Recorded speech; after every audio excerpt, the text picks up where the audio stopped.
Hola amigos y bienvenidos de nuevo a nuestra escuela sabática de 3ABN. Este trimestre estamos estudiando alusiones, imágenes y símbolos, cómo estudiar la profecía bíblica. Estamos en la lección número 8, en los Salmos, parte 1. Habrá una parte 2 en el estudio de la próxima semana. Si desea obtener su propia copia de la lección de escuela sabática, puede hacerlo visitando 3abnsabbathschoolpanel.com. Eso es 3abnsabbathschoolpanel.com. No se vayan, regresaremos enseguida.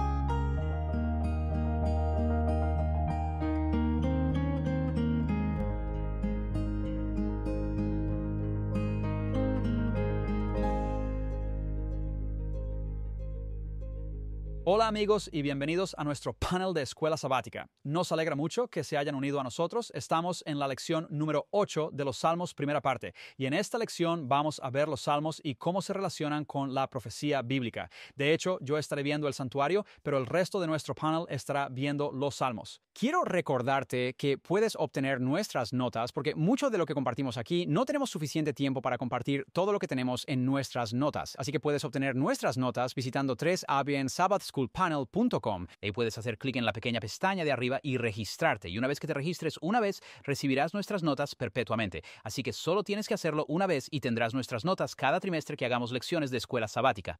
Nuevamente, queremos agradecerles por sus oraciones y su apoyo financiero a 3ABN. Sabemos que este programa es una bendición para muchas personas. Apreciamos las bendiciones que nos dan en oración y apoyo financiero y eso nos ayuda a ser una bendición para los demás mientras compartimos este evangelio eterno con todo el mundo. Ahora, antes de comenzar, vamos a presentar a nuestro panel. A mi inmediata izquierda está el pastor John Dinsey. Es una bendición estar aquí. Tengo el lunes en el Monte Sión. Amén. Y a tu izquierda está mi hermana en Cristo, Shelley Quinn. Estoy contenta de ser tu hermana, contenta de estar aquí. Tengo la lección del martes, la ley en nuestros corazones. Amén. Y junto a ti tenemos a un verdadero maestro en Israel, mi hermano en Cristo, Daniel Perrin. Gracias. Tengo la lección del miércoles titulada Salmo 5 y vamos a ver el Salmo 5. Y por último, pero no menos importante, mi hermana en Cristo, Jill Morricone. Muchas gracias, Pastor James. El jueves miramos enseñar a los transgresores tu camino. Amén. Amén. Así que ahí lo tenemos, amigos. Tenemos un gran estudio de lección esta semana. Vamos a comenzar en Hebreos, pero antes de empezar, me gustaría pedirle al pastor John Dinsey que haga una oración por nosotros. Claro. Vamos al Señor en oración. Nuestro amoroso Padre Celestial, estamos agradecidos contigo por las Sagradas Escrituras. Qué privilegio es saber que podemos tener las Escrituras con nosotros donde quiera que vayamos. Y qué privilegio saber que has prometido estar con nosotros donde quiera que vayamos. Oramos, Señor, para que al estudiar esta lección, nos guíes, nos enseñes, nos uses. Oramos por la bendición de tu Espíritu Santo. Y también oramos para que todos los que escuchen sean bendecidos al escuchar tus maravillosas palabras de vida. En el nombre de Jesús. Amén. Amén. Entonces, la lección de esta semana, vamos a estar viendo Hebreos capítulo 9, eso es lo que tengo. Y luego tenemos Salmos y también Éxodo. Vamos a estar viendo mucha de la imaginería del santuario y también desbloqueando de nuevo algunos de los símbolos que encontramos en el libro de Apocalipsis. Nuestro texto de memoria se encuentra en Apocalipsis capítulo 14, versículo 1. Luego miré. Y he aquí un cordero que estaba sobre el monte Sión, y con él 144,000 que tenían el nombre de su padre escrito en sus frentes. El trimestral continúa diciendo esto. Como adventistas del séptimo día, estamos acostumbrados a buscar los símbolos de Apocalipsis en las historias del Antiguo Testamento para ayudarnos a entender estos símbolos. Estas narrativas se encuentran a lo largo del Antiguo Testamento. Una fuente de información particularmente rica es el Libro de los Salmos. Es una colección de poesía sagrada que explora muchas experiencias humanas y posibles interacciones con Dios, que van desde la desesperación por el pecado y el sufrimiento hasta el júbilo desenfrenado en su presencia y sus repetidas promesas de perdón y salvación. Ahora vamos a pasar a la lección del domingo que se titula Nuestro Sumo Sacerdote. Aquí en el trimestral dice que cuando Moisés supervisó la construcción del tabernáculo, no se le permitió usar cualquier diseño que él quisiera. Dios le dio un plano a seguir. hazlo de acuerdo con el modelo que se te ha mostrado. En la montaña, Éxodo 25:40. Descubrimos en el libro de Hebreos que el modelo utilizado era el de una realidad superior, el santuario celestial, y leemos sobre eso en el libro de Hebreos, principalmente en Hebreos capítulo 8 y Hebreos capítulo 9. Si miras en Hebreos capítulo 9, vas a encontrar que en los versículos 11 a 15, Cristo se ha convertido en nuestro sumo sacerdote en este santuario celestial. Ahora, ¿qué nos enseña eso sobre lo que está haciendo por nosotros? Bueno, el libro de Apocalipsis, por supuesto, es muy rico en imágenes del santuario. Y encontramos en el libro del Apocalipsis los candelabros del santuario que se mencionan en los versículos iniciales. Luego tenemos el arca de la alianza mencionada explícitamente en el capítulo 4, así como en otros capítulos. Este es un pacto mencionado explícitamente en el capítulo 4, así como en otros capítulos, y hay numerosas alusiones al templo a lo largo del libro de Apocalipsis. Vamos a ver algunas de esas soluciones aquí en un momento. Así que, sin una comprensión del santuario del Antiguo Testamento, se hace imposible captar lo que Juan está tratando de expresar en sus descripciones de sus visiones. Entonces, la experiencia de Israel sobre la que escribe Pablo, esas cosas le sucedieron como ejemplos para nosotros y fueron escritas para nuestra amonestación sobre quienes han llegado a los fines del mundo. Son muy apropiadas para nosotros cuando estudiamos el libro de Apocalipsis. Vamos a estar revisando un esquema del santuario en el libro de Apocalipsis. ¿Por qué? Porque en el santuario tenemos estos dos apartamentos, un patio y luego un lugar santo y luego un lugar santísimo. Y cada una de esas fases nos enseña sobre el plan de salvación.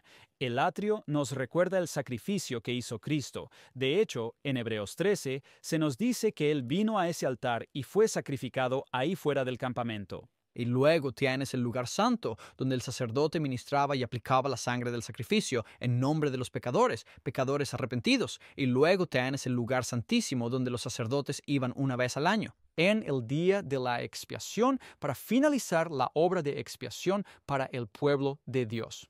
Ahora, estos símbolos se llevan realmente al libro de Apocalipsis y señalan dónde estamos en la historia bíblica. Veamos esto como un ejemplo en el capítulo 1 del Apocalipsis. En el capítulo 1 del Apocalipsis tenemos los 7 candelabros de oro, donde Jesucristo aparece como el Hijo del Hombre en la primera visión que Juan nos da. Entonces, en Apocalipsis capítulo 1, vemos en el versículo 13, en medio de los 7 candelabros había uno semejante al Hijo del Hombre, vestido con una túnica hasta los pies. Eso es una vestidura sacerdotal. Y ceñirse los lomos con un cinturón dorado. Así que lo que tenemos aquí es que Jesucristo está representado con una túnica sacerdotal entre los candelabros, indicando su trabajo en el santuario celestial. La Biblia nos dice muy claramente en el libro de Hebreos que Jesucristo fue al verdadero tabernáculo, el tabernáculo celestial que el Señor construyó y no el hombre en su ascensión. ¿A dónde fue en su ascensión?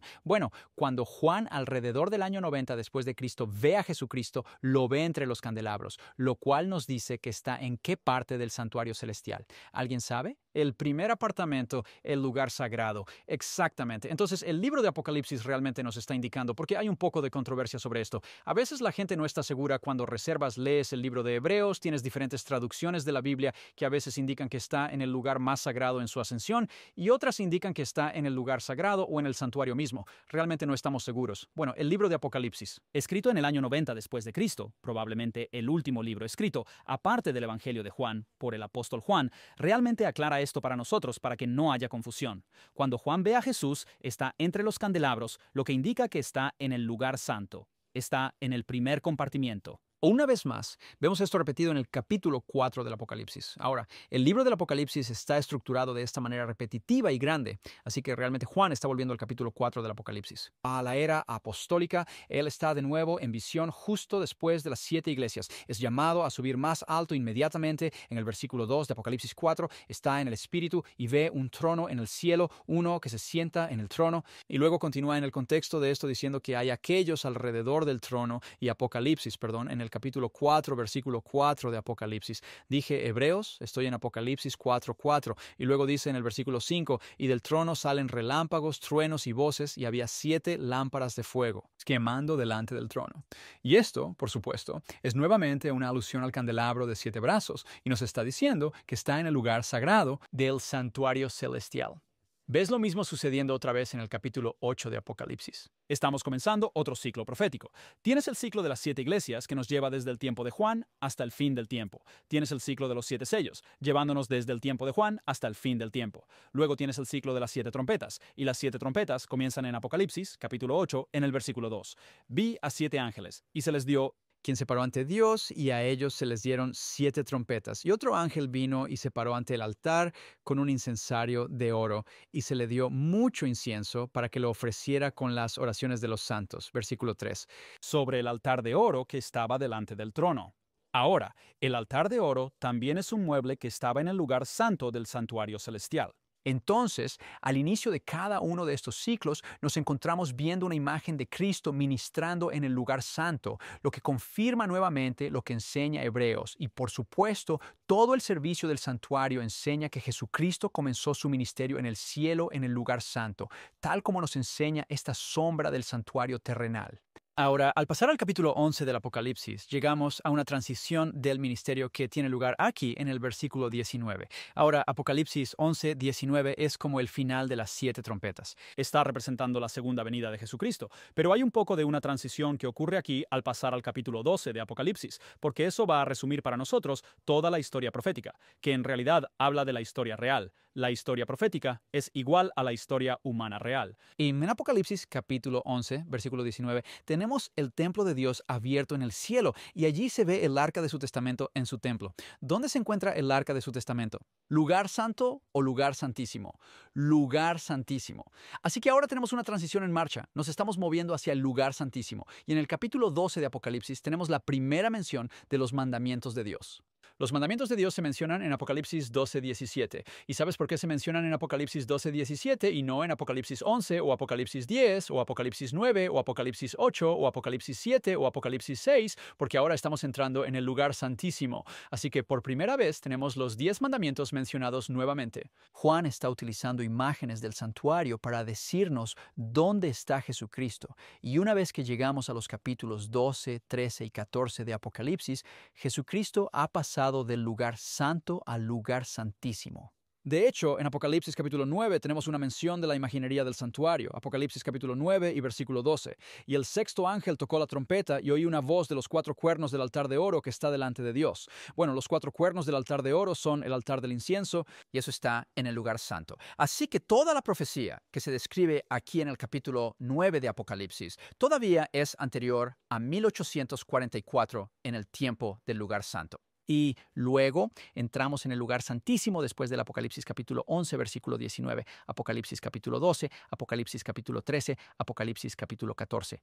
Estamos en el lugar santísimo del santuario celestial. 14, estamos en el lugar santísimo del santuario celestial. Así que vemos aquí la imaginería del santuario, ayudándonos a entender dónde estamos en la historia bíblica. Apocalipsis nos dice que a través de la imaginería del santuario, que el ministerio de Cristo comenzó en el lugar santo, y luego nos dice que ocurrió una transición, Apocalipsis 11:19, al Santísimo a través de las imágenes no solo del Arca del Pacto, sino también de los mandamientos de Dios que se encontraban en el Santísimo. Realmente importante para nosotros ver esto, porque al mirar esta imagen nos confirma la enseñanza del libro de los Hebreos.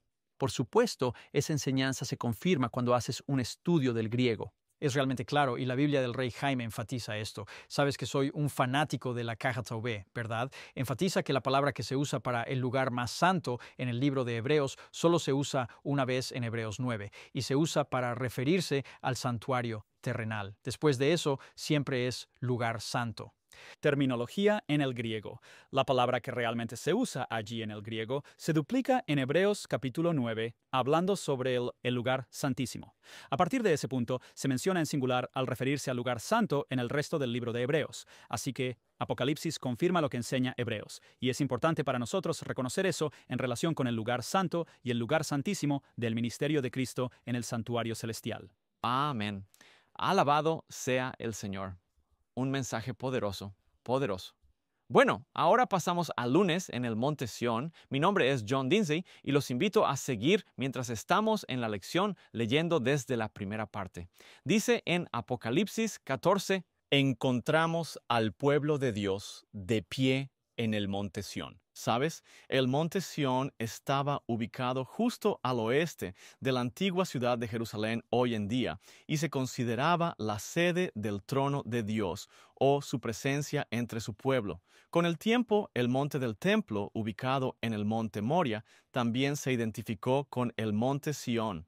En otras palabras, esta importante representación del remanente del último día de Dios se presenta en lenguaje del santuario, al igual que con la mayoría de las escenas clave en el libro de Apocalipsis. Gracias al Cordero, el pueblo de Dios está en su monte santo. Alabado sea el Señor por eso. Y como también estamos estudiando el libro de Salmos, lección. Vamos a los Salmos 15 y Salmos 24. Y la lección dice, donde David hizo una pregunta muy importante. ¿Quién habitará en tu monte santo? Esa es una pregunta poderosa y todos deberíamos querer saber. Bueno, ¿quién puede? ¿Quién puede estar en el monte santo de Dios? Y se nos pide comparar su respuesta en estos salmos con la descripción de la gente de pie en Sión en Apocalipsis 14, 1 al 5,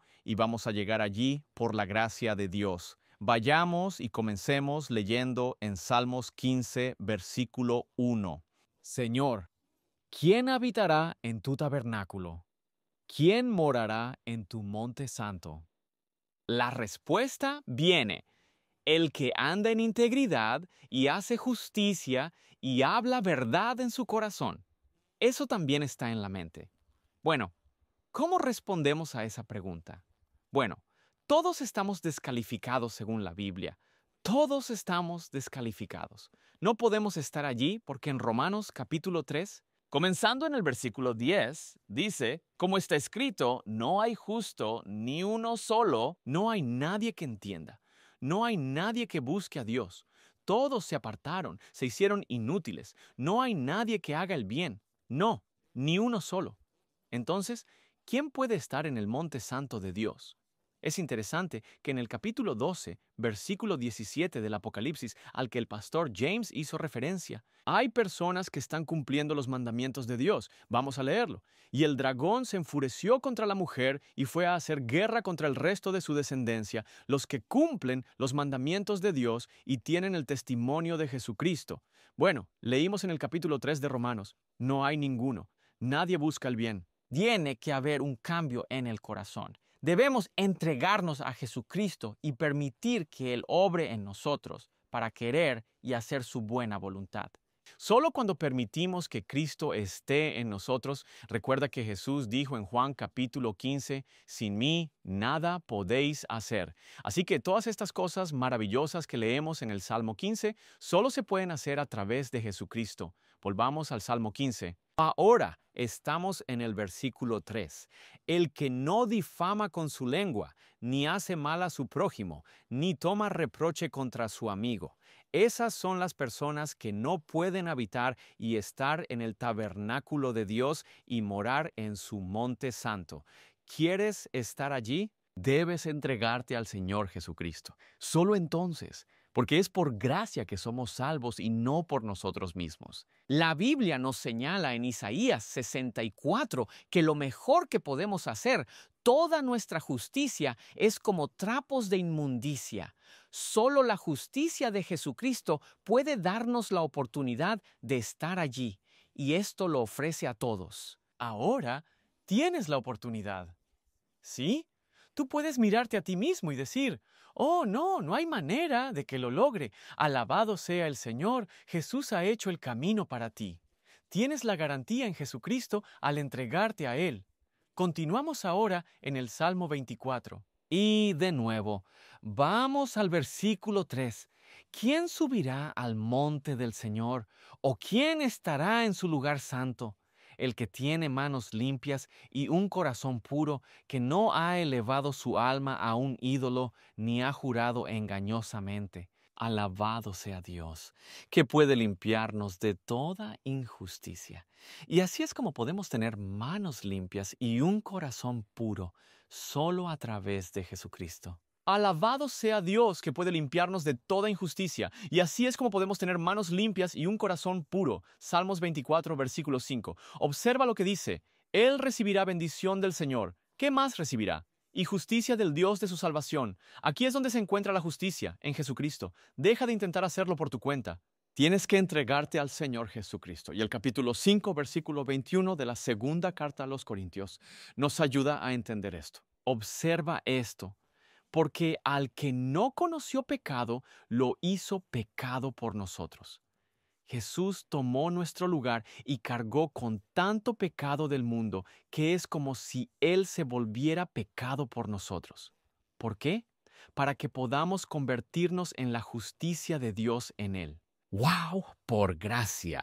Es por gracia a través de la fe. Alabado sea el Señor. Esta es la razón por la que les leo de un hombre que en un momento dijo, soy intachable. Ese fue Saulo que se convirtió en Pablo a través de Jesucristo. Filipenses 3:9 dice, y ser hallado en él, no teniendo mi propia justicia, que es de la ley, sino la que es mediante la fe de Cristo, la justicia que es de Dios por la fe. Y esta es la justicia que necesitamos. Esta es la única justicia que nos permitirá estar en el monte santo de Dios. La lección nos señala a 1 de Juan 1, versículo 8, y realmente lo cita. Y voy a leerlo desde la lección. Dice, si decimos que nunca hemos pecado, la Biblia enseña que no hay verdad en nosotros. Entonces, todos hemos pecado. Todos necesitamos a Jesucristo. Y si me estás escuchando, eso te incluye a ti. Así que, por favor, entiende que todo el mundo, desde Adán hasta el fin del tiempo, todos necesitan a Jesucristo. Ahora pasamos al capítulo 14 de Apocalipsis, comenzando en el versículo 1. Hermosas escrituras aquí. Y ahora dice, luego miré y vi un cordero de pie en el monte Sión, y con él 144,000. ¿Qué tienen ellos? Teniendo el nombre de su Padre escrito en sus frentes. ¿Quieres el nombre del Padre escrito en tu frente? Tienes que venir a Él, y es algo hermoso que Jesús señala, que el Padre te encontrará desde lejos. Esta es una hermosa ilustración. Seguimos leyendo Apocalipsis capítulo 14, versículo 2. Y oí una voz del cielo como el sonido de muchas aguas y como una voz de fuerte trueno, y escuché el sonido de arpistas tocando sus arpas. Cantaban como si fuera una canción nueva ante el trono, ante las 4 criaturas vivientes y los ancianos, y nadie podía aprender esa canción excepto los 144,000 que fueron redimidos de la tierra. Estos son aquellos que no se contaminaron con mujeres, porque son vírgenes. Estos son los que siguen al Cordero donde quiera que vaya. Estos fueron redimidos de entre los hombres, siendo primicias para Dios y para el Cordero, y en su boca no se halló engaño, porque están sin mancha ante el trono de Dios. Nuevamente, solo se puede ser hallado sin engaño o falsedad. Solo cuando te pongas en las manos del Señor. Estoy quedándome sin tiempo. Necesito moverme rápido aquí. Vamos a leer de la lección rápidamente para poder llegar a la conclusión. No podemos llegar a ninguna conclusión más que es el Cordero quien nos permite estar de pie en Sión. El Cordero no se menciona en el Salmo de David, pero de repente aparece en la descripción que se encuentra en Apocalipsis 14. Es casi como si Apocalipsis 14 estuviera respondiendo la pregunta de David. Ahora que el Cordero de Dios está establecido en el monte Sión, en el santuario, también podemos estar allí presentes debido a su perfecta justicia acreditada a nosotros por fe. Podemos tener la valentía de entrar al lugar santísimo por la sangre de Jesús, por un nuevo y vivo camino que Él consagró para nosotros a través del velo, que es su carne. Hebreos capítulo 10, versículo 19 a 20. Así que sin su sangre, ¿qué esperanza podríamos tener? Y la pregunta se responde en la lección. Ninguna, de hecho. Sin la sangre del Cordero no tienes esperanza. Acepta el sacrificio que Jesús hizo por ti para que puedas tener esa maravillosa y pura rectitud de Jesucristo. Amén, amén. Me encanta esa conexión, Johnny, entre el Salmo 15 y el Salmo 24 y Apocalipsis 14. Nunca la había visto antes. Eso es hermoso. ¿Quién estará de pie en el monte Sión? Aquellos que reciben la justicia que viene de Jesucristo. No te vayas. Vamos a tener un momento de misión y volveremos enseguida. Hola, soy Greg Morricone. Me alegra mucho que te hayas unido a mí para el momento misionero de 3ABN. Esta semana quiero contarles la historia de Carmelo. Nació y creció en un entorno urbano, donde de niño recuerda que su mamá lo llevaba a la iglesia cada semana. Sin embargo, los servicios parecían muy largos, y no recuerda haber escuchado mucho sobre Dios. Durante sus años de adolescencia no sentía ninguna conexión con Dios en absoluto. Su hermano se unió a una pandilla, vendía drogas y era dueño de una tienda de comestibles. Y cuando Carmelo comenzó a trabajar para él, los amigos de su hermano se convirtieron en sus amigos también. Uno de ellos le pidió que lo llevara a casa un día, y cuando se detuvieron en un semáforo, él saltó del auto y corrió hacia el coche que estaba delante. Entonces, de repente, la puerta del pasajero se abrió y alguien comenzó a disparar a Carmelo. Por supuesto, estaba absolutamente aterrorizado, y más tarde, cuando vio los agujeros de bala, se preguntó cómo pudo haber sobrevivido. Después de dejar ese trabajo, regresó a la escuela. Luego consiguió otro trabajo donde conoció a su esposa Tina. Pero pronto, Carmelo tomaría una decisión que cambiaría el rumbo de su vida al unirse al ejército de los Estados Unidos. Te contaré cómo sucedió todo eso y cómo Dios usó 3ABN para cambiar a Carmelo y a su familia de una manera profunda en el próximo momento misionero de 3ABN. Que Dios te bendiga abundantemente hoy. Bienvenidos de nuevo, amigos. Espero que hayan disfrutado de ese momento de la misión. Ahora vamos a continuar. Gracias a ambos por sus lecciones. Y yo soy Shelley Quinn. Tengo la ley del martes en nuestros corazones. Así que vimos en Apocalipsis 14 un día los 144,000, que es un número simbólico, creo, de los redimidos de la tierra, tienen el nombre de Dios escrito en su frente. ¿Qué crees que es eso? ¿Crees que hay caracteres alfabéticos tatuados en su frente? De hecho, al observar las escrituras, encontramos que el nombre es más que una etiqueta. El nombre de Dios y el carácter de Dios. Dios está tan interconectado que cuando se habla de tener el nombre en la frente de Dios, creo que está inscrito. Su carácter está inscrito en su mente y en su corazón y reflejan el amor y el carácter de Jesucristo. Ahora, cuando Dios mostró a Moisés su gloria, ¿recuerdas? Moisés se volvió tan audaz que dijo, «Oh, muéstrame tu gloria, Dios». ¿Qué hizo él? Él descendió y proclamó su carácter. Déjame contarte un poco de la historia de fondo aquí. Simplemente no puedo evitarlo. Si lo piensas, algunas personas creen que el Éxodo no es cronológico, pero sí lo es. Y tomó 3 meses. Y después del Éxodo para llegar al monte Sinaí, hicieron 4 paradas en el camino, pero cuando la última parada fue Refidim, se trasladaron al monte Sinaí. Dios les hizo purificarse. Y cuando Él apareció en la montaña para hablar a toda la congregación, los 10 mandamientos, les estaba recordando su ley de amor. Encontrarás en Génesis que son las mismas leyes que Abraham guardó. Son las mismas leyes que los patriarcas conocían. Pero luego Dios llama a Moisés a subir a la montaña y le da leyes civiles, sociales y ceremoniales. Moisés las escribe en el libro del pacto y ratifica este pacto con el pueblo. Puedes encontrar el libro del pacto en toda esta historia, Éxodo 24. Los versículos 7 y 8. Y luego Moisés sube a la montaña para estar con Dios. Y mientras está allí en la montaña, Dios le da las instrucciones para este santuario. Dios escribe los 10 mandamientos. Y ahora los mandamientos están realmente escritos en piedra. Y adivina qué pasa mientras Moisés está en la montaña.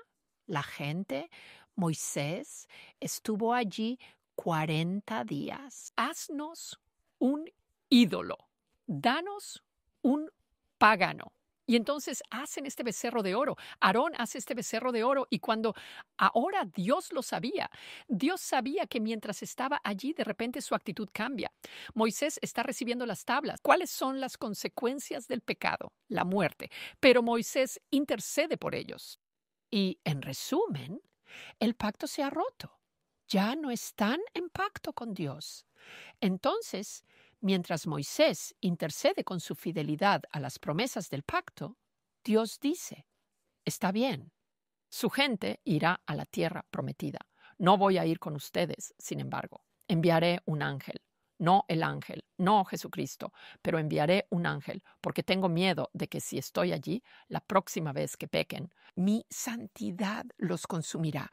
Y así lo que vemos es que en su misericordia, vemos esto en Éxodo 33 y Éxodo 33, 1 a 3. Pero esto implica que ni siquiera necesitan hacer un tabernáculo. Entonces, ¿qué hace Moisés? Él baja de nuevo. Encuentra a estas personas ahora. Él se rompe. Está tan molesto cuando los ve en esta orgía pagana que lanza las piedras al suelo. Se rompen. Y ahora Moisés mueve su tienda muy lejos del campamento y la llama la tienda del tabernáculo de reunión. Tengo que superar esto. Dios desciende en una columna de nube. Él habla con Moisés cara a cara. Esa es solo una expresión que significa comunicación directa. Habló con Moisés sin visiones y sueños, sin intermediarios, pero ahora Moisés está suplicando que renueve el pacto. ¿Y qué dice? ¿Qué dice la Biblia sobre las oraciones fervientes de un hombre justo? Son muy efectivas. Santiago 5, 16. Entonces Dios le dice a Moisés, mi presencia irá contigo. Te daré descanso. Haré lo que has dicho. Iré contigo porque has hallado gracia ante mis ojos y te conozco por tu nombre. Así que, jurando que ningún hombre pueda ver su rostro, le dijo a Moisés, la próxima vez que subas la montaña, te voy a esconder en la hendidura de la roca. Voy a poner mi mano sobre ti y, ¿adivina qué? Él va a proclamar su nombre y su nombre es su carácter. Escucha esto. Éxodo 34, 5 al 7. Moisés ha vuelto a subir con las 2 tablas y ahora el Señor desciende en la nube. Éxodo 34, 5. Él se quedó allí con él y proclamó el nombre del Señor. Así que Dios está proclamando su nombre. Captura esto. Esta es la gloria que le está mostrando a Moisés. Versículo 6. Y el Señor pasó delante de él y proclamó, el Señor, misericordioso y clemente, lento para la ira, grande en bondad y verdad, que guarda misericordia para millares, perdonando la iniquidad, la transgresión y el pecado. Pero de ninguna manera absuelve al culpable. Mira, el nombre del Señor es el carácter del Señor. Esto es lo que dice la lección. Qué interesante que cuando Dios se describe a Moisés, lo hace junto con Moisés, recibiendo otra copia de los 10 mandamientos, que también es una transcripción de su carácter. Asimismo, las personas que tienen el nombre de Dios en su frente, que, como se describe en el Apocalipsis 14, se describen como aquellos que guardan los mandamientos de Dios. En el Apocalipsis 14, 12 dice, aquí está la paciencia de los santos. Aquí están los que guardan los mandamientos de Dios y tienen la fe de Jesús. Entonces, nuestro autor dice, noten las palabras que se encuentran en Hebreos. Esto es Hebreos 10, 16 al 17. Este es el nuevo pacto. Escucha lo que dice Dios. Este es el pacto que haré con ellos después de esos días. Nuevo significa renovado, por cierto. Dice, pondré mis leyes en sus corazones y en sus mentes las escribiré, y de sus pecados e iniquidades no me acordaré más. Qué expresión del Evangelio. Aunque la ley de Dios se refleja en nuestras vidas, aunque necesitamos recordar, pero no más va a recordar nuestros pecados. Mira, el nombre de Dios es su carácter. Su ley moral es una transcripción de ese carácter. Y cuando piensas en esto, si no entiendes a qué me refiero ahora mismo acerca de los patriarcas, te animo a ver. Tenemos una serie llamada Spotless, el pacto eterno. Cuando haces un estudio cuidadoso de Génesis, encuentras que que Abraham obedeció todos los mandamientos de Dios. Por eso cuando en Génesis 26 Dios dijo, esta es la razón por la que estoy renovando el pacto con Isaac, porque Abraham obedeció mis mandamientos y mis estatutos y mis ordenanzas. Ellos conocían a Dios. Funciona por el poder del amor y Dios, porque Él lo hace. Tuvo que decirle a la gente desde el principio que sus límites eran. Los 10 mandamientos, los primeros 4, son límites de cómo mostramos nuestro amor a un Dios soberano. Y la segunda tabla, los 6 que son para las relaciones horizontales, son límites de cómo nos amamos unos a otros. Entonces, aquí está el punto. Si somos salvos por gracia, mediante la fe, y su justicia por fe. Entonces, ¿por qué es importante la ley? ¿Cuál es la importancia de la ley? Demuestra nuestra lealtad como ciudadanos del reino de los cielos. Primera de Juan, capítulo 5, versículo 3 dice, este es el amor de Dios, que guardemos sus mandamientos, y sus mandamientos no son gravosos. No son gravosos, y una de mis escrituras favoritas está en Isaías capítulo 48, versículo 18. Nos muestra por qué Dios nos dio la ley. Él dijo, oh, si hubieras atendido mis mandamientos, tu paz habría sido como un río y tu justicia como las olas del mar. Amén. Amén. Mi nombre es Daniel Perrin y tengo la lección del miércoles, Salmos 5. La lección nos dirige al Salmo 5 como un ejemplo entre muchos con paralelos al capítulo 14 de Apocalipsis. El Salmo 5 es una oración confiada, lo cual es genial, a Dios para rescatar a los justos y destruir a los malvados. Eso suena como el juicio que se menciona en Daniel capítulo 7 en contra de las bestias y a favor de los santos. Ahora, el Salmo 5 es una oración confiada, pero el capítulo 14 del Apocalipsis es una respuesta a esa oración. Es una descripción de los 144,000 de los que ya hemos hablado en esta lección y el envío del mensaje de la cosecha, que es la respuesta al anhelo de que lo que está mal se haga bien. Entonces, la lección ahora, el trimestre de la lección, resalta una serie de conexiones muy claras entre el Salmo 5 y Apocalipsis 14. Ahora, voy a contar con ustedes para que cada uno regrese y lea esa lección en la guía de estudio de la Biblia para adultos. Con eso en mente, no voy a repetir esas lecciones claras que ya están escritas allí. Vamos a ver algunas otras cosas. Algunas otras conexiones. Los 3 mensajes de los ángeles en el capítulo 14 de Apocalipsis son advertencias finales al mundo, destinadas a acercar a las personas a Cristo y alejarlas del mundo. Y los 144,000, este grupo especial, tienen el privilegio de participar en la difusión de este mensaje al mundo. Entonces, ¿quiénes son estas personas? ¿Quiénes son estos 144,000 con esta misión esencial dada divinamente? Hay un par de características definitorias. Una ya mencionada tienen el nombre del Padre grabado en su frente y encontramos que en realidad en el Apocalipsis lo siento, en el Salmo capítulo 5, ¿qué significa? Has hablado sobre el carácter de Dios, pero piensa en la frente. Esto es como la parte racional e intencional de mi mente. Hay otras cosas que suceden en mi cerebro que realmente simplemente suceden, simplemente pasan por ahí. Pero esto es mi elección. ¿Sabes? Cuando amas a alguien y realmente los amas, siempre están en tu mente. Has estado allí, ¿no? Sabes que cualquiera que se case siempre está en mi mente y a veces te haces mayor y empiezas a pensar en otras cosas, pero sabes que en eso hay un amor profundo e intenso por alguien. Pienso en ella todo el tiempo. Sabes, ella está en mis pensamientos girando alrededor de esta persona que amo. Imagínate eso. El carácter de Dios está en su mente. Sus pensamientos se dirigen a Él.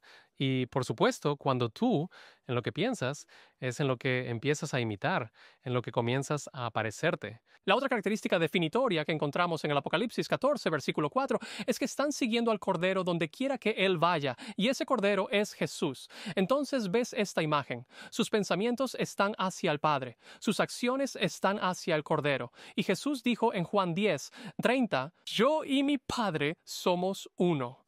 Así que todo está vinculado, sus pensamientos, su vida, todos están conectados, todos están concentrados en atención de mente y cuerpo.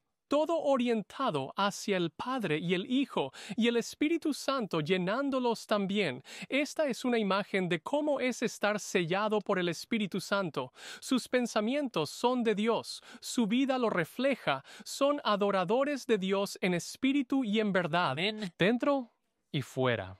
Y el Salmo 5 describe esto. Da una imagen de estos 144,000. Leeremos los primeros 3 versículos del Salmo 5. Escucha mis palabras, oh Señor. Considera mi meditación. Atiende la voz de mi clamor, mi Rey y mi Dios, porque a ti oraré. Mi voz oirás en la mañana, oh Señor. En la mañana te la dirigiré y miraré hacia ti. Este es un salmo de oración, ¿verdad? Es alguien cuya mente, cuya vida está dirigida hacia Dios. Tienes esa palabra meditación. Y de hecho, esa palabra hebrea para meditación allí en el versículo 1 solo aparece 2 veces en la Biblia. Esa palabra hebrea en particular es una reflexión, es un anhelo, es un gemido, es una imagen de profundo deseo. No es solo medito por un momento o por un tiempo determinado, sino que es como un anhelo continuo. Luego, el versículo 2 dice, mi clamor, mi clamor. Bueno, un clamor es algo sentido profundamente, es genuino, es espontáneo, es un desbordamiento natural de lo que ya está en la mente. No puedes forzar un clamor simplemente surge. Aquí no estamos actuando un papel en una entrevista para conseguir un trabajo. Sabes, si puedo lucir bien, ponerme la ropa adecuada, es solo que esto es lo que sale de él. David, quien escribe esto, entonces se dirige en el verso 2, se dirige al Señor Jehová, quien es un rey y es un Dios. Pero David dice, mi Rey, Dios mío. Esto no es solo un concepto teológico, esto es tan personal y es algo entre Dios y yo. Y esto es en lo que la oración debe convertirse. No solo ideas que recitamos y repetimos, sino Señor, tú como individuo, como persona, quiero estar conectado contigo en amistad.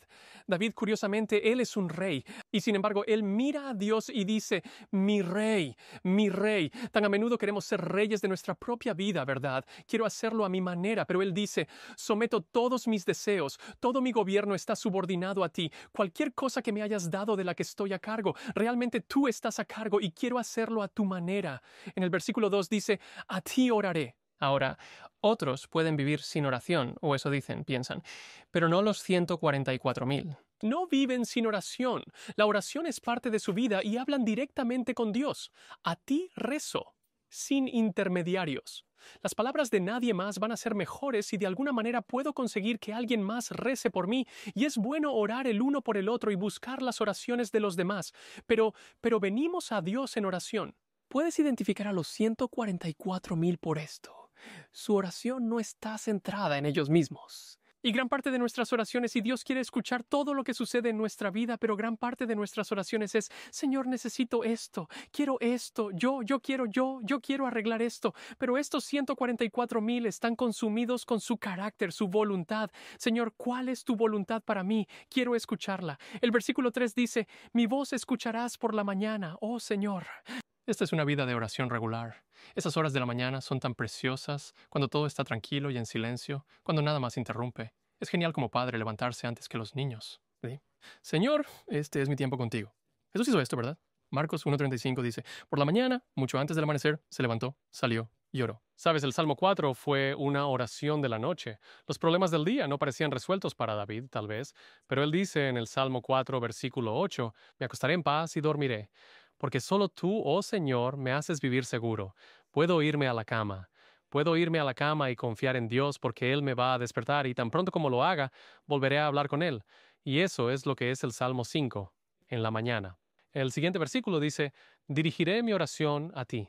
No se trata de apuntar la oración. En realidad, la palabra hebrea es la idea de organizar la leña en el altar y organizar las partes del sacrificio, y organizar el pan de proposición en la mesa del pan de proposición. Esta es la idea de poner las cosas en orden, que no haya nada al azar en nuestra vida de oración. No es solo divagar al azar sin reflexionar. Solo porque es temprano en la mañana no significa que tengamos una excusa para balbucear incoherencias ante Dios. A veces somos perezosos en nuestra vida de oración y decimos cosas como, Señor, tú sabes lo que pienso, sabes lo que estoy pensando. Por supuesto que lo hace. Pero tú no. No sabes lo que piensas. Y entonces dices, Señor, te invito. Y le pedimos que nos ayude a expresarlo, porque no puedo decirle a mi esposa, ¿sabes cuánto te amo? Tengo que decírselo. Tengo que ponerlo en palabras y eso nos acerca más. Y así esto le da a Dios la oportunidad de revelarse en nosotros al expresar intencionalmente nuestros pensamientos hacia Él. Abrimos cada pensamiento, demasiada alabanza al azar, demasiada oración al azar en nuestra vida. Necesitamos ser intencionales. Luego dice, y miraré hacia arriba. Esto es el epítome de tener el nombre de un padre en la frente. Miraré hacia arriba. Mis ojos están dirigidos a ti. Revelamos nuestro ser completo a Dios y luego nuestra atención se centra en Él. Tengo la imagen en mi mente de un niño pequeño mirando al Padre, diciendo con total intención, mi vida gira alrededor de ti y de que satisfagas mis necesidades. Por cierto, cada oración en nuestra vida es respondida. A veces el silencio es parte de la respuesta de Dios, pero ¿esperamos pacientemente a Dios en oración, como dice este salmo? Cuando estoy dirigiendo mi atención hacia ti, estoy siguiendo al Cordero a donde quiera que vaya. Incluso si eso significa que a veces no entiendo exactamente lo que Él está haciendo o cómo van a llegar las respuestas con el tiempo. Y así les pregunto de nuevo, a aquellos de ustedes, cada uno de nosotros, que queremos ser parte de este número de 144,000, ¿oramos? ¿Tú oras? ¿Tú oras? ¿De verdad oras? Y así te desafío una vez más con las palabras de este salmo. Vuelve y míralo y di, Señor, quiero que mi vida refleje esto, tener mi atención, mi corazón fijados en el Padre siguiendo al Cordero. Amén. Muchas gracias, Daniel. Ese recordatorio práctico de la oración en la vida del cristiano y los 144,000 y Shelley y el pastor Johnny y el pastor James, qué lección tan increíble. Realmente he sido bendecido por ella. Es muy práctica y son principios que tú y yo podemos aceptar e internalizar y vivir. Soy Jill Morricone. El jueves tenemos Enseñar a los transgresores tu camino. ¿Sabes? Cuando te fijas en el testimonio, enseñando a otras personas, no puedes compartir lo que no tienes. ¿Cómo enseñas la palabra si nunca has conocido a Jesús? ¿Cómo compartes la salvación si nunca has sido perdonado? Escucha, ¿cómo impartes lo que tú mismo no posees? Hace varias semanas, creo que en un par de lecciones diferentes, vimos el llamado de Isaías en el capítulo 6 de Isaías. Y cómo Isaías primero tuvo que ver quién era realmente Dios y asimismo, en contraste con la santidad de Dios, vio su propio pecado y falta de mérito. Se arrepintió, confesó eso, fue perdonado y purificado. Y luego, y solo entonces, pudo ser enviado. Respondió a la llamada, aquí estoy, envíame. La lección dice que una vez que Isaías supo que estaba bien con Dios y a pesar de conocer sus fallas, entonces estaba listo para trabajar para Dios. Así que vamos al Salmo 51. Acompáñame al Salmo 51. Lo conocemos como la oración de arrepentimiento de David después de su gran pecado con Betsabé. Después de que el profeta Natán vino y lo reprendió, él derrama su corazón en arrepentimiento. Esto es lo que llamamos un salmo penitencial, un salmo de arrepentimiento, un ejemplo de arrepentimiento y limpieza. Voy a verlo desde una perspectiva un poco diferente. Ciertamente es un salmo de arrepentimiento y oración por la limpieza de Dios. Vamos a encontrar 7 claves o pasos que tú y yo podemos usar en la preparación para el testimonio. Así que vamos a darle la vuelta a cómo podemos usar esto para prepararnos para el testimonio. La clave número 1 es convencido.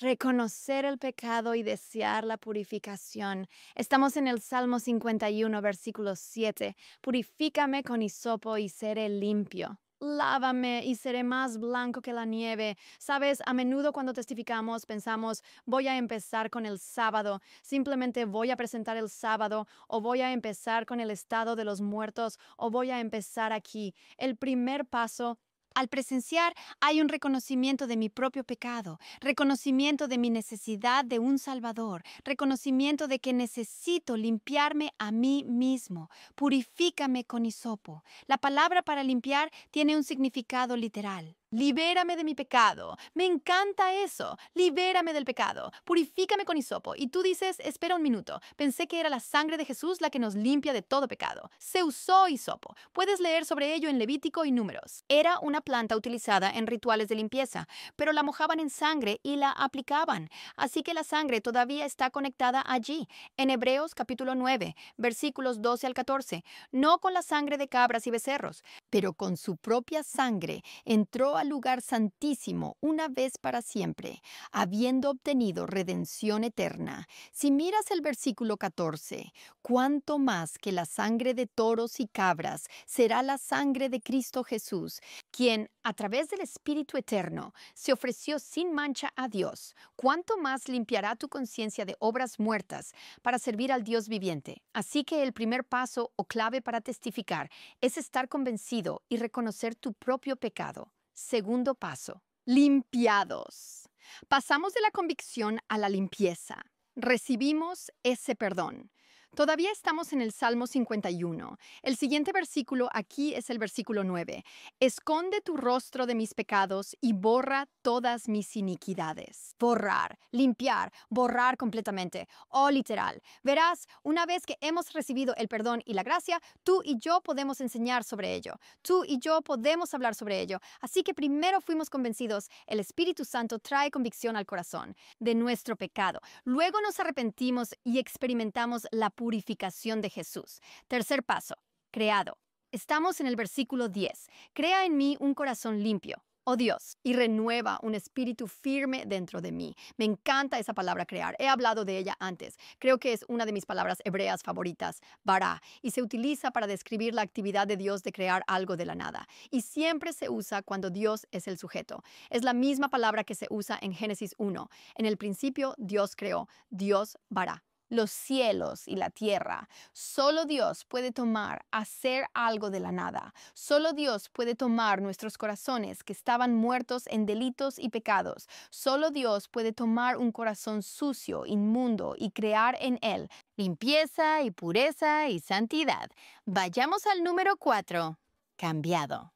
Primero, somos convencidos, luego limpiados, luego creados o recreados y después somos cambiados. Verso 11. No me eches de tu presencia, no quites de mí tu Espíritu Santo.